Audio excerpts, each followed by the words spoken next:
You've built the business, you're crushing it in your career, you've scaled your impact, but are you winning at home? Welcome to the 200% Marriage Podcast. We're Meredith and Craig, and we're here to help you kill that domestic drag and turn your partner into your most elite teammate. From Russian taxi mishaps to hailstorms on the summit, we're sharing the raw and real stories and tactical drills you need to move out of roommateville and into your 200% life. So grab your gear. It's time to build an unstoppable team. Let's dive in. Welcome back to another episode of the 200% Marriage Podcast. Meredith and Craig. If you're paying attention, we've been reading the 200% Marriage, your winning playbook to be an unstoppable team. We're on chapter 14. Mare is reading chapter 14. Chapter 14. You're the thief and the loot. Don't compare your behind the scenes to someone else's highlight reel. Stephen Furtick. What do happiness and the most successful bank heists have in common? Both are inside jobs. I used to think happiness was a destination I would reach once I had achieved all the things I was supposed to accomplish in my life. Once I got the job, once I got the house, once I got the husband, then I would finally be happy. Tying your happiness to an external destination is a very dangerous game because you never really arrive at that external destination. Because once you get close, or you do get there, before you take a breath to acknowledge your arrival, suddenly it's the bigger house that's going to make you happy, or the bigger promotion, or whatever that next shiny milestone is. When you look for happiness outside of yourself, you will never find it. Because happiness isn't something you find. It's something you create. And happiness can only be created inside of you. I hope you read that last part as wildly empowering, because it means that you get to decide to be happy right now, in this very moment. It seems too good to be true, doesn't it? It's not. In fact, the only place where happiness actually exists is in this very moment. It's backed up by research. I won't cite the studies. You already know why. Mostly because I'm lazy and I hate the look of footnotes on a page. Go read The Happiness Advantage by Sean Ager. Once you've finished reading this book, of course. He'll give you all the research on happiness. He went to Harvard. He worked at Harvard. Collaborated with Oprah.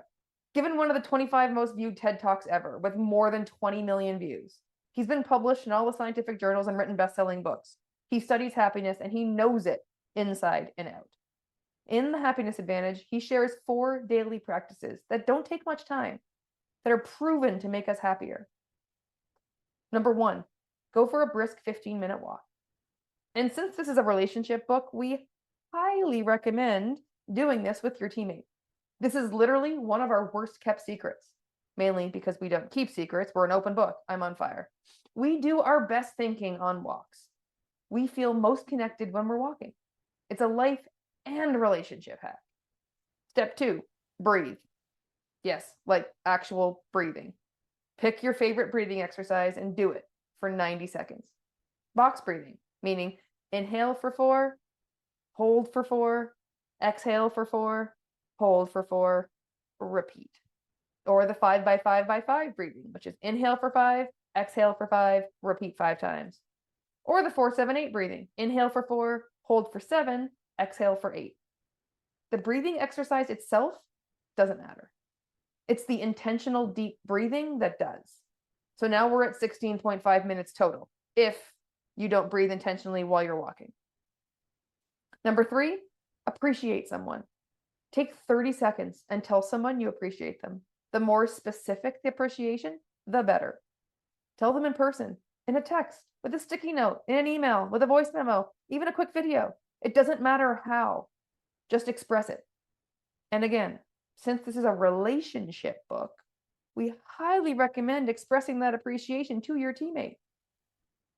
So now we're at 17 minutes. Number 4, practice gratitude. Take 60 seconds. Write down 3 things you're grateful for today.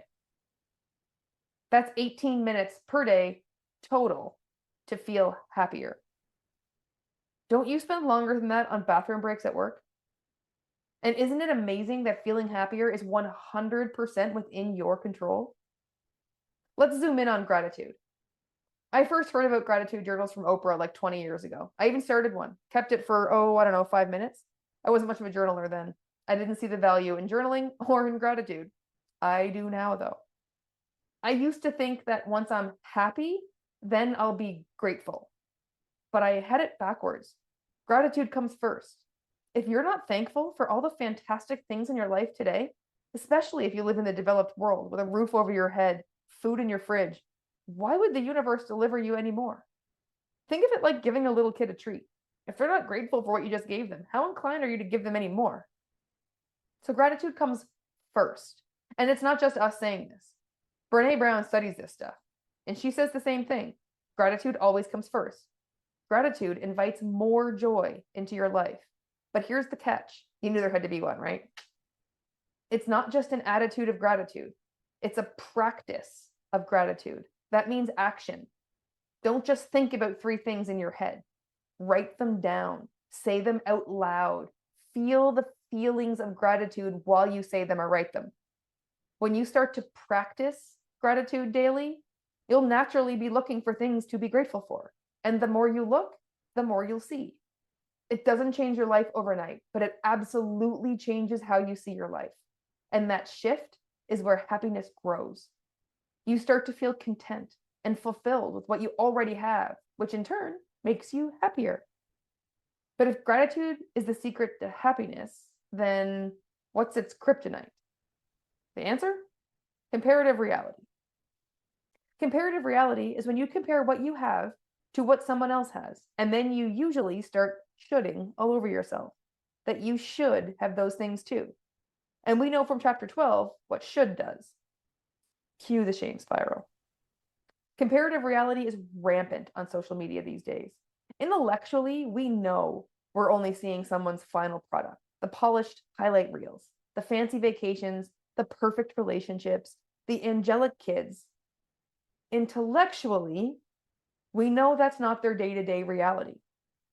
But intellect flies out the window when we start doom scrolling and envying other people's lives. We consciously or unconsciously compare our lives to theirs. And because we know all the behind-the-scenes mess and drama that unfolds in our lives, and we never see it in theirs, we forget that it exists there too. Their kids can also be messy little shitheads. They just don't post that part on Instagram.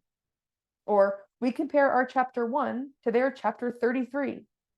It's okay to strive for what inspires you, but don't forget, they started at 0 too. They sucked in the beginning too. Always remember, in the beginning, you're a beginner. It's okay to be a beginner. We all assume the role of beginner many, many times on our journey. Allow yourself to be a beginner. Comparison is the thief of joy is a popular idiom because it's true.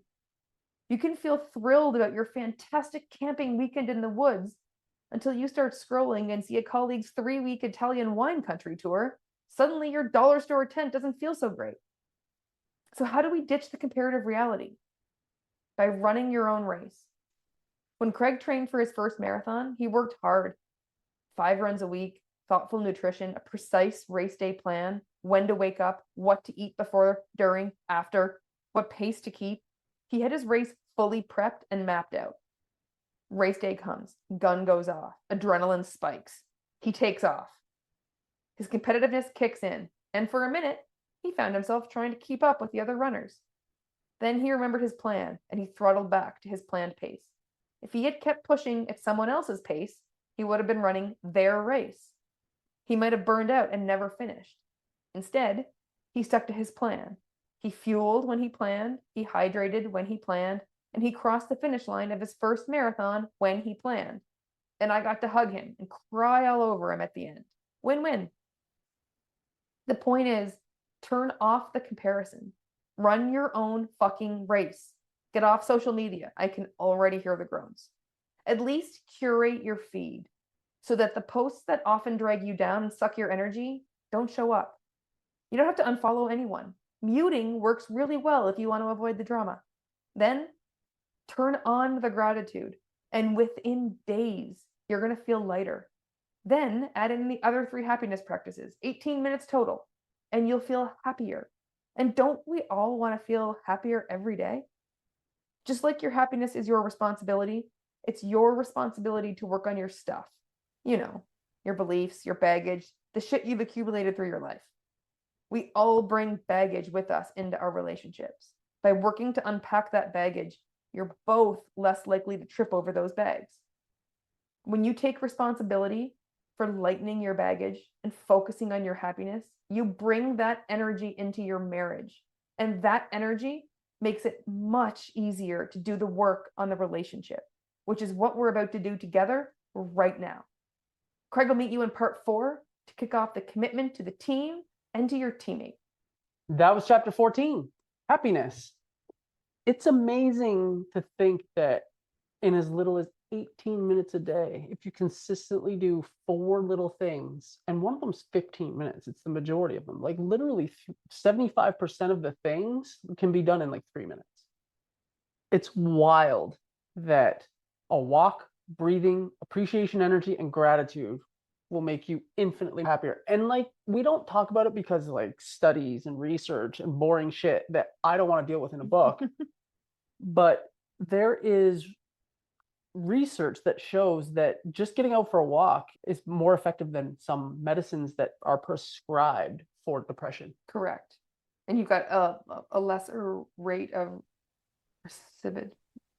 yeah, what's that word? Recidivism? Of it coming back. Correct.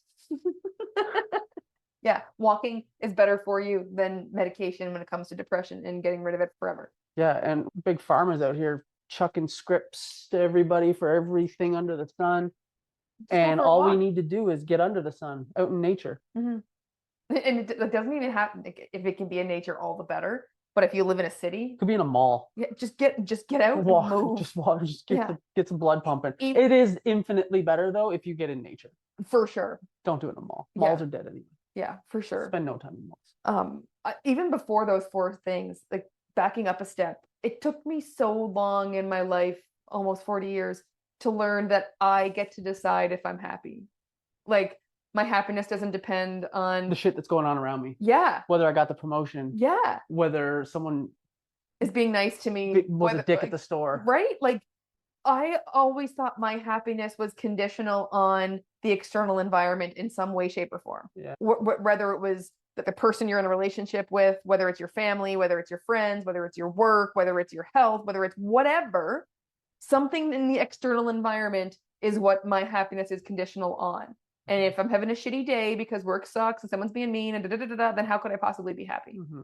It's wild when you think about it. Like, and I'm with you because I had the same experience, but it's wild when you think about it. If you can just take a step back and think about it, it's like, okay, so some random chance, like when I go into work, my boss got up in the wrong side of the bed, their spouse was mad at them, whatever, and they're having a shit day. So because their spouse got mad at them, I'm now having a shit day because they're having a shit day, and I'm basing all of my happiness on how they're coming at me at work, which is based on how someone else I don't even know came at them. Yeah. Which is the reason they weren't happy is because their boss at their work. So like literally someone on the other side of the world was a dick and now I'm unhappy about it. Yeah. Just think about that for a second. Isn't it insane? It's wild. But that's how I lived for 30 years. I know, me too. I'm just saying it's stupid. It's funny because I had a boss like many, many, many years ago who you knew when her and her husband were on the outs. She came in like, oh, okay, it's gonna be one of those days. Like, you just knew. I wish I knew this then. Yeah. Yeah, you were miserable for days on end because some asshole that you've never met was angry at her. Oh, you want to go on vacation day early? Denied. Like, yeah. What? Really? Like, that legit happened. Well, my flight's leaving, so peace out. This was more of a letting you know situation than an asking for permission situation. Just so you know, I will not be here in an hour. Yeah, totally.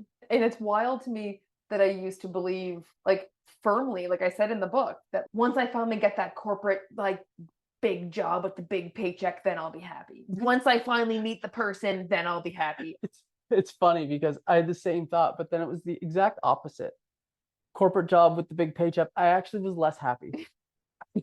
Totally. Because of the aforementioned, it was because of me. in hindsight. Right. But I was basing it off what other people and the extenuating circumstances with the job.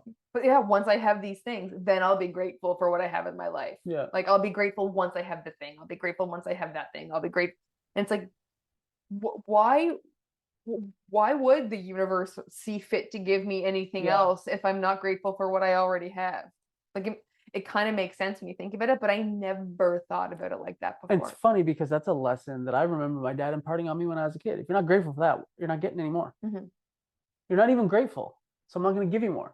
It's like, huh? I didn't put those together. No, I was like, you're my dad. Just give it to me. No, I didn't. He tried. Yeah, he did. He did his best. Gratitude comes before joy. Like there's a prerequisite order for things in life. Gratitude, then joy, not the other way around. Yeah. So that was once I'm more joyful, I'll be grateful for it. Yeah. No. But if you are grateful, and just the fact that you're being grateful is a different energy that the universe then just brings it, like things just start happening for you, and because you start noticing them more because you're in that state of mind. Opportunities are always out there, but when you're in that energy state of that gratitude, you're just more inclined to see them. And I never believed this either. Like I just never, like, things are going to happen, and it doesn't matter what I look for, it doesn't matter what I say, it doesn't matter what I think, things are going to happen the way they're going to happen, and I have no control. Is for the longest time how, like, obviously how I lived. If I was letting my boss's wife's husband, like on the other side of the world, control my level of happiness, obviously I had no control over my life. And so I never really believed that what I looked for would change anything. Mm-hmm. And then I can remember, I just didn't believe that I was not seeing the opportunity. Like, to your point, the opportunities are all there, things are out there. It's just, do you see them or not? And I just never believed for a very long time that things were there that I didn't see. Like, talk about the ego driving. But anyway, and then I remember in corporate, someone showing a video and saying it's something like, there was people in like black and white shirts or something, and count the amount of times the ball gets passed. I can't remember, but it was like I was so focused on the ball and I was counting the number of times the ball got passed. And then the video ends and they say something to the effect of, "Did you see the gorilla?" And I was like, what the fuck are they talking about?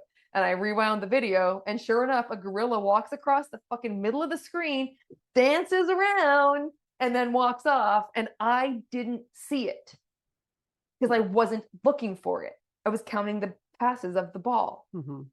And that's when I maybe started to understand that there's shit happening around the world, around me, that I don't see because I'm not looking for it. You're so focused on what you're focused on. Yeah. That you're missing all the other things. Yeah. So if you're focused on the negative, right, you're seeing that, and you're not seeing all the joy and all the good all walk past and party and dance beside you. Yeah. If you're always waiting for the other shoe to drop, always looking for that and being ready for it, it's always going to drop. Mm-hmm. If you're looking for things to work out, things are going to work out. Maybe not immediately and exactly as you think they're going to, but if you always expect that it's going to work, you keep waiting for it and looking for it to work, it will eventually work because you're looking for it to do that. Mm-hmm.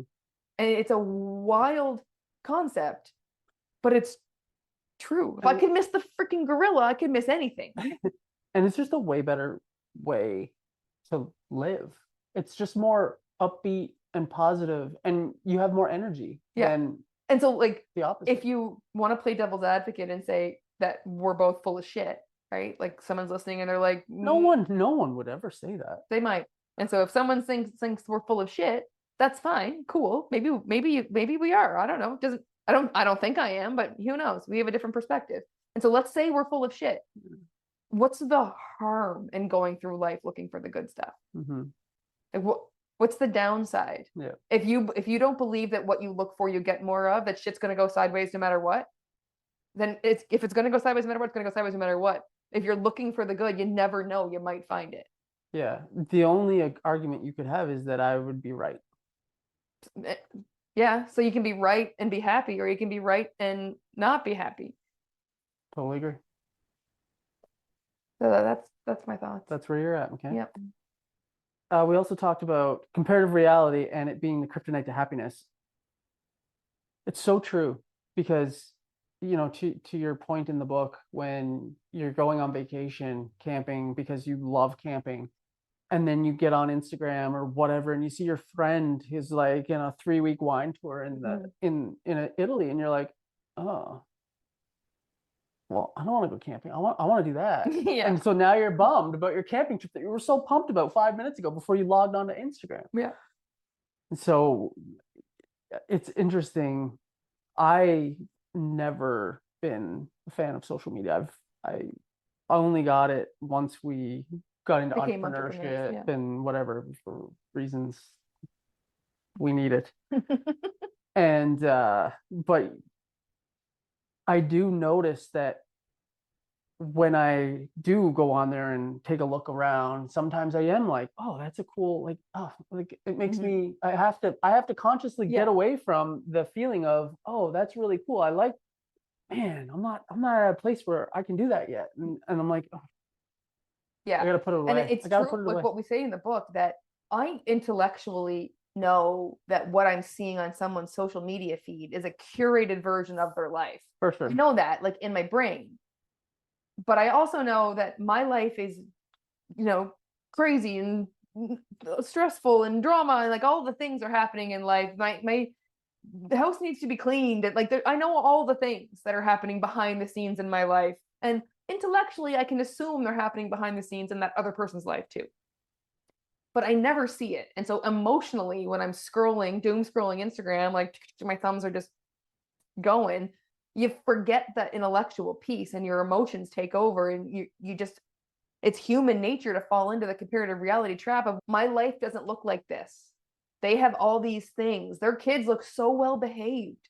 Oh my God, their husband and they go on trips all the time, just the two of them. They look so happy. And those kids are twerps too. Their house is so big and their car is so nice. And you don't know how much debt they're in. You don't know what's going on behind the scenes in that relationship. They could be on the brink of divorce. Yeah. Like you just don't know. You just don't know. And we make assumptions about other people's lives based on what they put on their social media feed. And it's just. And to combat it, it's to your point in the book, in the chapter, run your own race. Just focus on you. What are you building? What are you going? Are you better than you were yesterday? Yeah. Are you taking steps toward whatever it is you want in your life? Because when you run someone else's race, you're probably not going to finish because you haven't trained for it. You didn't train for that. But 2, you're also not going to be thrilled with the result. Even if you do finish, you're not going to be thrilled with the result because it wasn't your race. It wasn't what you ultimately wanted. You're going to go chase the things that you see on Instagram, and you're going to find out like, oh, it's not all it's cracked up to be. I didn't realize it was going to be this. Yeah. I'm going to have to do this to get to that. Oh, never mind. I don't want that. Yeah. And I remember that, like, we talked about your first marathon in there for a minute, but that same day I ran my first half marathon, and I remember like the gun going off, and it's so exciting, and there's a rush of energy. Oh man, the emotions are high. Yeah, and especially on that particular route, like right off the bat, almost you're running by the water on the boardwalk, and the sun is coming up, and it's beautiful, and you're hyped about it, and you can't believe you're doing it, and there's people all around you, and you can feel their energy too, and it's just like this really powerful feeling. Yeah. And I remember taking off, and my watch, which I gotten like the day before, so I did not know how to use, and it was set for something else, not for my half marathons. I didn't know how to turn it on, but it kept telling me like, you're going too fast, you're going too fast, you're going too fast at the beginning. And I was like, oh, fuck, my watch probably knows. Even though I didn't set it, even though I didn't have it, like it has to know something. It has to know something. So I'm like, okay, slow down. So I kept consciously trying to slow myself down at the beginning because I felt myself wanting to go fast. And to be clear, when I started that half marathon, I had no idea whether, I remember you asking me, what's your plan? And I'm like, I don't know if I can run the whole thing because I hadn't been training for it. So I don't know if I'll be able to do it. I'm going to do my best, see how it goes. And so I felt like my watch was telling me to slow down. I was running fast off the hop because I was feeling the energy. I was trying to keep up with all the other runners. And so I slowed down when my watch told me you're running too fast because this is not your running pace. So I slowed myself down.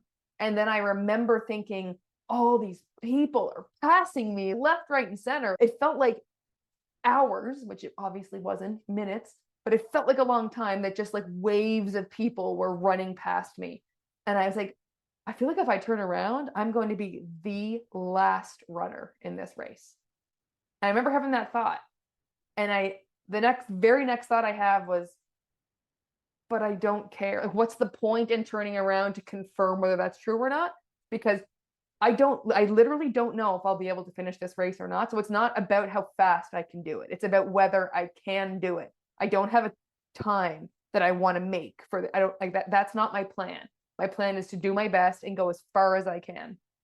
And so if I turn around and make myself feel bad when I see there's nobody behind me, that does not serve me finishing this race. Yeah. And so I never did turn around. Mm-hmm. Even though I know now, like, I was not the last person, not by a country mile the last person. Mm-hmm. But I refused to turn around and confirm either way because it didn't matter. The race to me was just completing it, not being the fastest, not completing it in 2 hours. That was next year. The next year I did have, now that I know I can do it, now I've got a different goal. But that year the goal was to finish. And so it was tempting to run other people's races and then confirm whether or not I was the worst one in that race or not.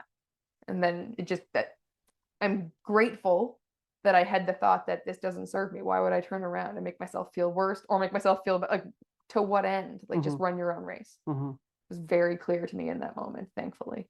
And then I did finish it. So yay. Good job, okay? Thanks. So run your own race. I think that's a good message to leave on.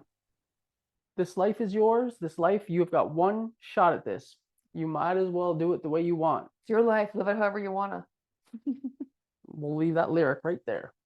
So run your own race, and we will see you next week for chapter 15. Bye. And that's a wrap on this week's briefing. If this episode hit a nerve, don't let your momentum die. Head over to the 200%marriage.com/unstoppable team to take the Unstoppable Team audit.